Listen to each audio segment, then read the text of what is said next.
할렐루야. 좋으신 하나님을 찬양합니다. 영광 감사 올려드립니다.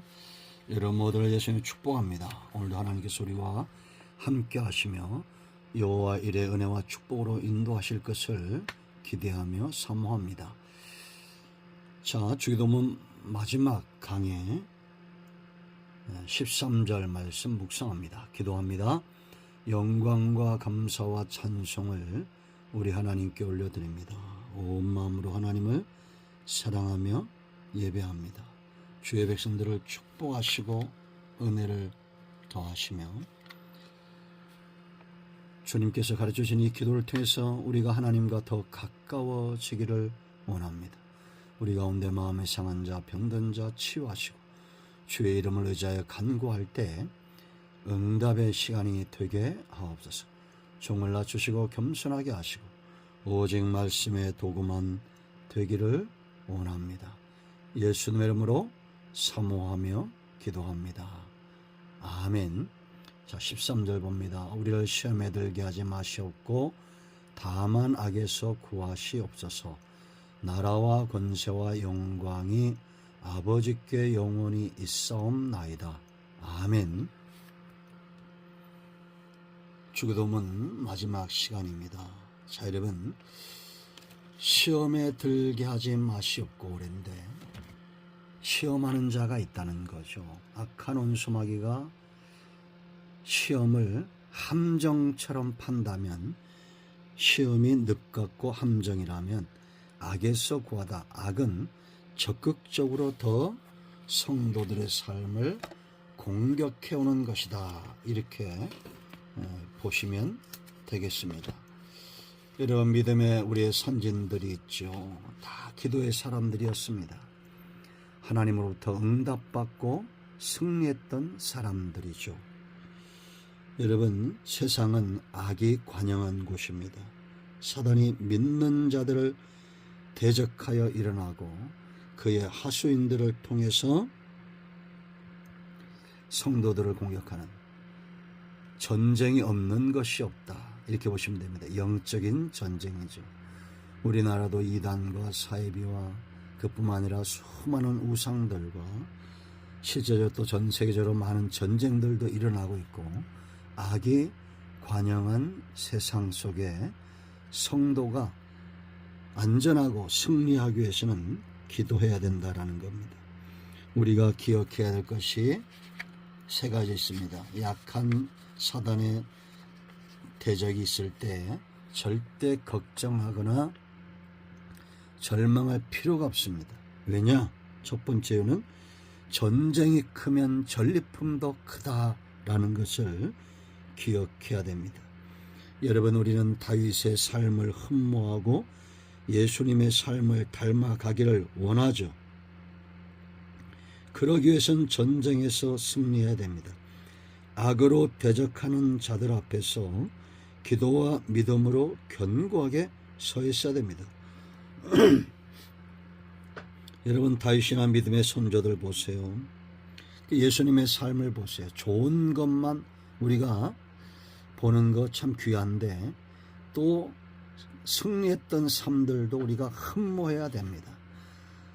다윗이 시편 23편에서 푸른 초장과 실만한 물가만 이야기하지 않죠. 사망의 음침한 골짜기도 이야기하고 원수의 목전도 이야기합니다. 그러나 중요한 것은 여호와의 선하심과 인자하심의 손길이 항상 푸른 초장이든지 쉴만한 물가든지 사망의 음침한 골짜기든지 원수의 목전이든지 항상 함께 하신다. 그러므로 1절에 고백하죠. 여호와는 나의 목자시 내가 부족함이 없다라고 말합니다. 여러분, 골리앗 앞에서 다윗을 보세요. 골리앗 앞에도 여전히 하나님이 그와 함께하는 것을 보는 겁니다. 사울과 이스라엘 군대는 골리앗을 보고 주눅 들고 꽁지 빼지만 다윗의 눈에는 골리앗이 보이지 않습니다. 하나님이 보입니다. 골리앗도 하나님을 보지 못합니다. 사울왕도 이스라엘 군대도 보지 못합니다. 오직 한 사람, 믿음의 사람, 여호와의 신이 함께한 사람 다윗만이 하나님을 보는 겁니다. 그러므로 이런 고백이 가능한 거예요, 여러분. 사무엘상 17장을 보면 다윗이 골리앗 앞에 섰을 때의 41절부터 보겠습니다. 블레셋 사람이 이 골리앗입니다. 방패든 사람을 앞세우고, 그러니까 이게 골리앗이나 세상이 할 수 있는 가장 최선의 방법이죠. 사람을 의지하는 겁니다. 다윗에게로 점점 가까이 나아가니라 그 블레셋 사람이 둘러보다가 다윗을 보고 업신여겼다고 그랬어요. 왜냐? 물매를 가지고 나온, 작대기를 들고 나온 다윗을 본 겁니다. 하나님을 못 본 거예요. 이는 그가 젊고 용모가 아름다우니라. 블레셋 사람이 다윗에게 이르되 네가 나를 개로 여기고 막대기를 가지고 내게 나왔느냐 하고 그의 신들의 이름으로 다윗을 저주하고. 그러니까 블레셋도 우상, 보이지 않고 말 못하고 그를 도울 수 없는 우상을 의지했다는 겁니다. 그 블레셋 사람이 또 다윗에게 이르되 내게로 오라. 내가 네 살을 공중의 새들과 들짐승에 주리라 하는지라. 다윗이 블레셋 사람에게 이르되 너는 칼과 창과 단창으로 내게 나오거니와 나는 만군의 여호와의 이름. 이게 신앙 고백입니다. 곧 네가 모욕하는 이스라엘 군대의 하나님의 이름으로 네게 나아가노라. 믿음은 들음에서 나는데 하나님은 절대 영광을 빼앗기지 않는 분이라는 걸 다윗이 눈으로 보는 것처럼 귀로 듣는 것처럼 지금 믿고 있다는 겁니다. 40절 보세요. 오늘 여호와께서 너를 내 손에 넘기시리니 내가 너를 쳐서 네 목을 베고 블레셋 군대의 시체를 오늘 공중의 새와 땅의 들짐승에게 주어 온 땅으로 이스라엘의 하나님이 계신 줄 알게 하겠고. 할렐루야. 이게 하나님의 마음이죠. 또 여호와의 구원하심이 칼과 창에 있지 아니함을 이 무리에게 알게 하리라. 전쟁은 여호와께 속한 것인즉 그가 너희를 우리 손에 넘기시리라. 지금까지 전쟁 앞에 선 사람들, 문제 앞에 선 사람들, 위기 앞에 선 사람들에게 다윗의 이 신앙 고백이 그들에게 큰 힘이 되고 도전이 되고 그들도 이처럼 하나님을 의지하고 일어나 승리했다는 것이 중요한 겁니다. 여러분, 문제가 큽니까? 도망가지 마세요. 전리품이 준비되어 있습니다. 골리앗의 목을 쳐서 끊어내는 것처럼 온 땅으로 여러분을 대적하는 대적들로 하여금, 내 주변에 있는 잠들어 있는 영혼들로 하여금 하나님만이 여호와 되심을 알게 하십시오. 전쟁이 커야, 문제가 커야 응답도 크고 전리품도 큰 겁니다. 기도가 왜 중요하냐? 기도는 원군을 요청하는 무전이에요. 무전. 여러분, 전쟁 영화 보세요. 밀리고 있으면 본부에 무전을 치잖아요. 폭격해달라고. 그와 똑같은 겁니다. 여러분, 우리가 출애굽기 17장 기도의 교과서와 같은 모세의 기도를 우리가 또 보게 되죠. 8절로 10절 말씀 보면 아말렉이 쳐들어옵니다. 아말렉은 육성을 상징한다. 그때 그랬습니다. 17장 8절에서. 이때가 언제입니까? 반석에서 물이 터진 성령의 역사를 이야기합니다. 그러므로 성령의 역사와 육성은 항상 같은 공간의 역사예요.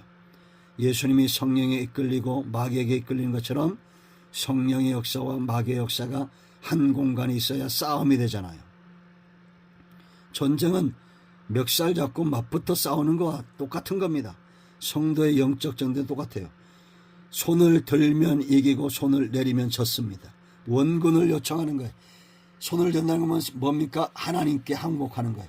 하나님께 항복을 해야 적들에게 항복하지 않습니다. 그러므로 손을 들어야 됩니다. 약한 인간의 힘으로 이길 수 없다는 겁니다. 그래서 주님이 기도하라고 말하는 것이고 가르치는 거예요. 여러분, 자 보세요. 다니엘이 왜 사자굴에 들어갔습니까? 기도했기 때문에 들어간 거예요. 우리가 기도해도 이와 같은 상황에 처할 수 있습니다. 그러나 이겨요. 사자굴 속에서 이기지 않습니까? 30일 동안 금령을 내리고 어떤 신에게도 구하지 말라는, 그런데 다니엘은 눈도 껌뻑하지 않고 다니엘서 6장 10절에서 다니엘이 조서의 왕의 도장이 찍힌 것을 알았다고 그랬어요. 알고도 자기 집에 돌아가서는 윗방에 올라가 예루살렘을 향한 창문을 열고 전에 하던 대로 하루 3번씩 무릎을 꿇고 기도하며 그의 하나님께 감사하더라. 이걸 대적들이 지켜봤습니다. 지금도 똑같습니다. 이렇게 말합니다. 대적들은 기도한다고 되냐? 비아냥거립니다. 기도하면 됩니다. 왜 안 됩니까? 반드시 승리하게 되어 있습니다. 다니엘의 새 친구도 보세요, 여러분. 기도하다가 하나님만 경배하다가 느부갓네살의 신상에 절하지 않다가 풀무불 속에 들어갑니다. 이 느부갓네살이 사드락과 메삭과 아벳노고를 아껴가지고 다니엘 3장 15절 말씀 보면 이렇게 말합니다. 느부갓네살 말하는 거예요.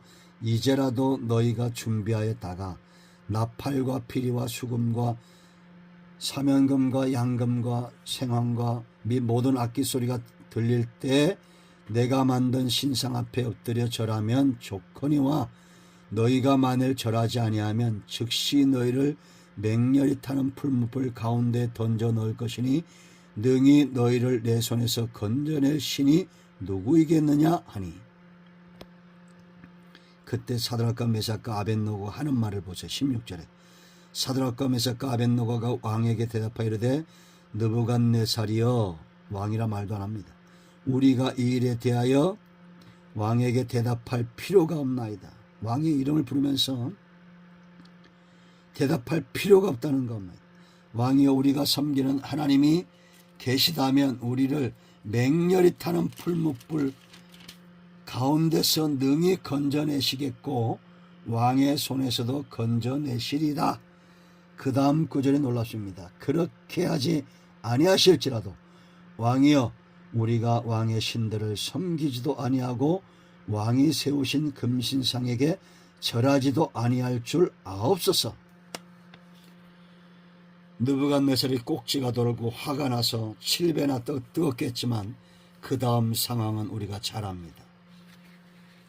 죽지 않습니다. 풀무불 속에서도 죽지 않고 살아나죠. 하나님의 살아계심을 증거합니다. 여러분, 기도는 원군을 요청하는 겁니다. 요나처럼 사방이 막힐 때 기도하십시오. 엘리야처럼 남은 것 같은, 나 외에는 하나님을 경외하는 사람이 아무것도 없는 것 같은 그런 절박한 상황에서도 기도하십시오.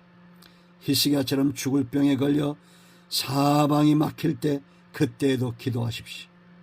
느헤미야처럼 고국의 안타까운 소리가 들려올 때 그때에도 기도하십시오. 신앙의 사람들은 전부 기도의 사람들이었습니다. 홍해가 가로막을 때, 원망과 불평의 소리가 들릴 때 너희는 가만히 있어. 오늘 하나님께서 너희를 위하여 행하시는 구원을 보라. 모세처럼 불신앙과 불순종에 사로잡힌 자들에게 외치십시오. 하나님이 우리와 함께 하신다. 세 번째 중요한 이유가 있습니다. 하나님은 승리를 원하신다는 겁니다. 빼앗기지 않는다는 겁니다. 하나님은 영광을 빼앗기지 않아요. 그러므로 우리는 이렇게 기도해야 됩니다. 나라와 권세와 영광이 아버지께 영원히 있사옵나이다. 아멘 하십시오. 아멘. 승리는 하나님의 것입니다. 다윗의 승리로 하나님이 영광을 받으셨습니다. 예수님의 십자가 승리가 하나님의 영광을 드러냈습니다. 이제 아브라함과 다윗의 우선 예수 그리스도에게 있는 이 부끄럽지 않은 가문, 승리의 가문, 이 족보 속에 있는 저와 여러분, 명예를 지키십시오.